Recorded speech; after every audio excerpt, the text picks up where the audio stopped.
putting that together, putting the Google Earth thing together for everyone, so that everyone can look at our true globe and look at it correctly and accurately. At least mostly correctly and accurately. There's a little bit of fuzzy math going on there, but that's not the point. So you have Garden of Eden, and you have Herculopolis, and you have then you have IWNW, and then you have a side branch of King Solomon's Temple, and you have Heliopolis. IWNW and Heliopolis is the same place, but Heliopolis was then moved to Rome and became the materials for the infrastructure of the Vatican, the St. Peter's Basilica, St. Peter's Square, and some of the other Vatican buildings are from that sequence of buildings. This points to the Great Temple has to be rebuilt to be able to have various assorted things in the Book of Revelations happen and occur, and that situation to be in existence. So you have the enterprise of the buildings, the Venus, the Colosseum, of course the Temple Caesar, the Venus, the Colosseum would be from the shuttle bay, fictionally, Gene Roddenberry, thank you very much, from the fictional shuttle bay of the Enterprise to the warp core and the Jaded, to the saucer section, which is the Colosseum. Then you have the connectors up and around to the warp engines, and this would be a lodge, the altar, the lights, and the Bible, and then you have officer here, the regular Freemasons that are not in offices right now, at least not in offices for that specific lodge, are to the side. They're the warp engines and the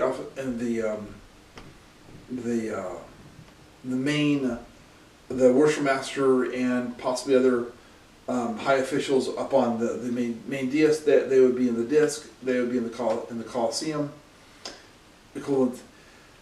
The materials of this talk to the heart, speak to the very foundation, the heart, the foundation of the aspects of Revelations, and having a Einstein-Rosen bridge included in Gene Roddenberry, thank you very much for your fictional understanding of this material, making a ship and a storyline that is almost entirely dependent on Einstein-Rosen bridge, as well as the Einstein-Rosen bridge between the end of the 2-mile-long causeway from the Bent Pyramid to the causeway leading into the walkway of the causeway leading into King Solomon's Temple, that is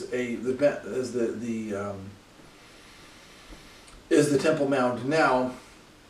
So you move from this angle to this angle, and then you have time periods involved, because the materials were moved here, and here, and then moved here, and then you have. And right after they were moved to build the Sistine Chapel, the same materials from the Colosseum that used to be part of Troy and King Solomon's Temple, that became the Colosseum, that used to be in part from IWNW and Memphis, and can trace their origins back all the way back to Herculopolis, which the idea of Herculopolis came directly from the Garden of Eden, according to legend, that is, because several of those cities were built legendarily by Adam himself. And you have the warping, the Einstein-Rosen bridge, some kind of ceremonial electromagnetic gateway, which brings up the concept of Stargate, the Chapa Eye, going from the Bent Pyramid, somehow traveling Einstein-Rosen bridge from the Bent Pyramid to King Solomon's Temple, and from King Solomon's Temple back. And things get interesting and really weird and really interesting and really, really complicated, and several of these subjects are directly mentioned in Revelations, as well as mentioned in the foundation documentation of these subjects are mentioned a lot in the Synoptic Gospels. Mark and Matthew are full of the references. There's a chapter in Matthew that is all about he prophesied that the building, the King Solomon's temple was going to be completely taken apart, brick by brick, not leaving a single brick standing on itself. And then he talks about the fact that there's going to be conflict, there's going to be war, and just keep building. It's going to be destroyed, but just keep building and don't worry about it. Now, most of the Synoptic Gospels and a lot of the other Gospels were from the point where Nero / Paul started to get their hands on the materials and started to destroy the originals to be able to rewrite their own versions, which put Paul's philosophy as the center philosophy, and the philosophy of Jesus not so much. And then, of course, the bishops of Lyon, there was 3 or 4 of them over the course of 15-20 years, who ordered their followers to go out, collect all the Gospels, to bring them to him, and he was going to rewrite them all according to his philosophy, which is the philosophy of Paul, not the philosophy of Jesus. And he destroyed everything that all the originals he destroyed to be able to rewrite them to put them back out as the way he saw the Gospels and such. And of course, the Council of Nicaea, 325 AD, and that whole, well, let's all vote on what's going on with our armies outside the gates of the city. Anyone who enters that we don't like, we kill them. And the Gnostic Gospels were not allowed within 500 miles of Nicaea. The sect of Gnosticism was informed if they left their immediate area, they would be executed, and so they had to take the Gnostic Gospels and they were buried in a very secure location and found just shy of something like 1940 years later, and 1900 years later they were found and started to be translated, and the story they tell is vastly different than the one that Paul wanted to say. But you have the Enterprise, and 85, 90% of the architecture and the variables match a Freemason lodge, especially a full Freemason lodge that is up and operating and has close to a full complement of Masons in it. Where the north and south galleries are full. Those are the warp engines. And the Enterprise comes from, of course, you have Freemasonry and a Freemason lodge and the Enterprise, and then you have the Enterprise itself, and then you have the Enterprise itself is based off of that I hypothesize Gene Roddenberry's work with the Monuments Men OSS operation, which is the OSS operation, which is based off of the Thule Society spent 2.5 decades studying those buildings, and of course the Lake Nemi, which is only a few miles away to the southeast or something like that. It's only a few miles away, but you have Lake Nemi and the Lake Nemi ships and that whole configuration, and then you have the configuration of the Julii family made the Domus Julii, Temple of Venus, and the Imperia Fora. Claudius made the rest of the buildings in that specific configuration. He also was pretty instrumental in rebuilding and reconstructing and refurbishing the buildings on the temples on the Capitoline Hill, which can be roughly estimated to be an aspect of the Grand Lodge or Gene Roddenberry's Storefleet Academy. The buildings around the support structure for the Enterprise buildings would be a space gate, a space dock for recommissioning and refurbishing of the starship.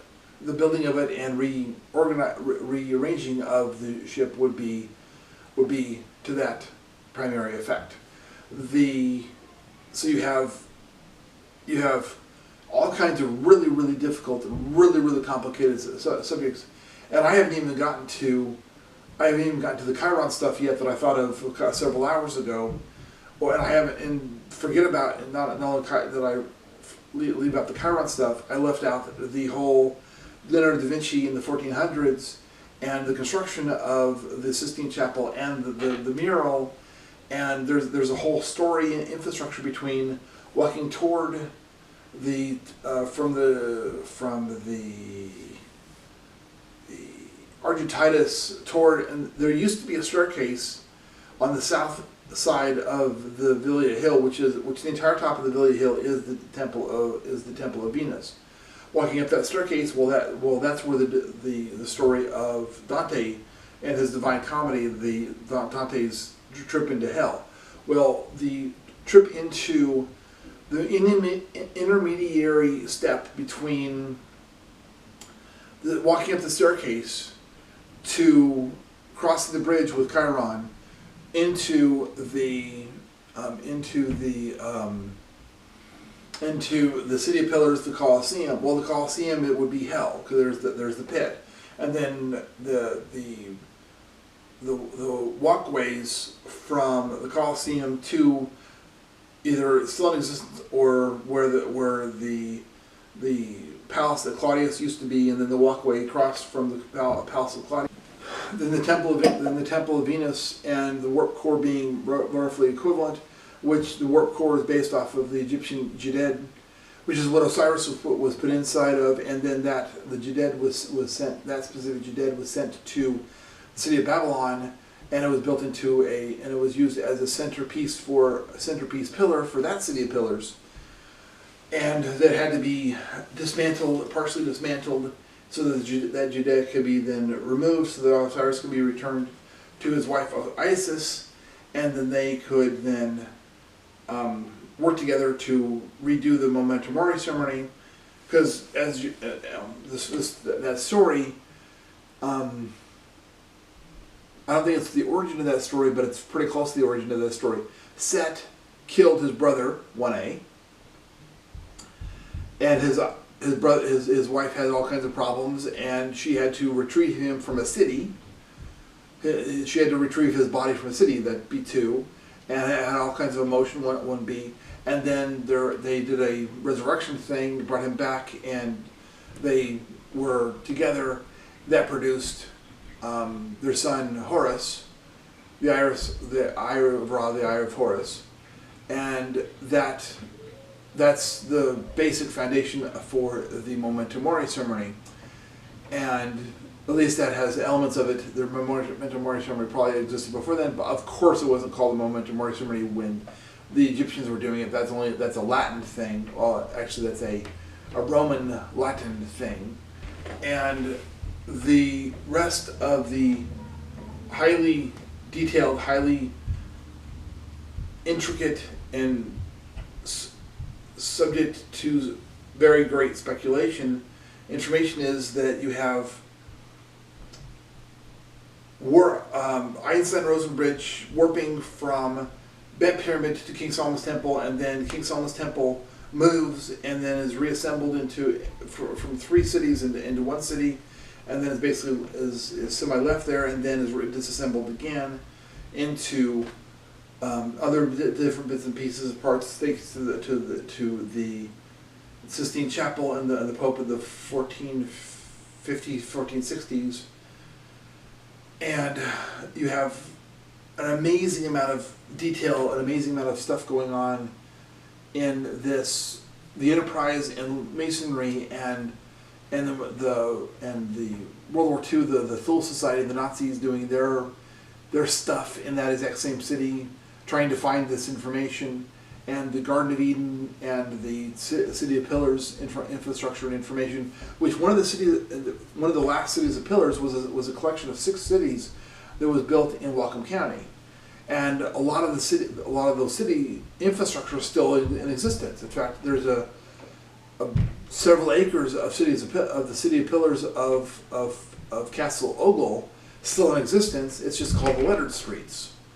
The Castle Bellingham was a copy of Venice up in the mouth of the Nooksack, which was obliterated in about 1910 by the wonderful and fantastic folks of the city of Ferndale, who did a very, very nasty thing and created an artificial tsunami. And of course, Ferndale, Fairhaven's the city of pillars, and then Boulevard Park is the city of pillars. So you have, and then of course Linden itself is actually called the city of pillars. It's just translated through translation. It's Linden actually translates to grove of lemon trees. Well, if you metaphorically replace a lemon with a person, limeys. A British sailor was called a limey, so you have the whole water thing, and the pillars come from trees. So you have the water, the naval thing, and the pillars thing, and the people living in the trees thing, and direct reference to English British situations. So you have a city of pillars that actually, if you look at it in a very interesting etymological way, Linden translates to London. And Linden and London are spelling-wise not that dissimilar. So Linden was could actually be defined as being named a interesting aspect of a name named for the city of London, and the city of London was founded by Emperor Claudius, which he designed the Archititus and his own palace, and there's a whole bunch of interesting stuff going on with Emperor Claudius and the 5 pharaoh names that he was entirely he was entitled to obtain 5 pharaoh names because his Julii ancestors of 1 or 2 or 3 generations back, Julius Caesar and Cleopatra, both were pharaohs. One was a declared pharaoh, Cleopatra, and she married the emperor, so therefore he would be also part. He would be pharaoh consort, or the second man, or he was the first gentleman he was pharaoh first gentleman, which means that he would have had a name changed too. What that was, we don't know, but we can kind of guess at what those names could have been. Since Claudius was a member of the Julii family and emperor, he was completely capable of claiming his 5 pharaoh names. What would those be? I have an excessively good idea what those names would be, and I did cover that in another video, which either go watch the other video or stay tuned to the next part of this one. Thank you so much. This has been a bit meandering, but it's the clock workings are excessively intricate, and the one gear touches 6 other gears, and that other gear touches 5 other gears. So there's lots and lots of gears touching all over the place in this situation. So thank you very much.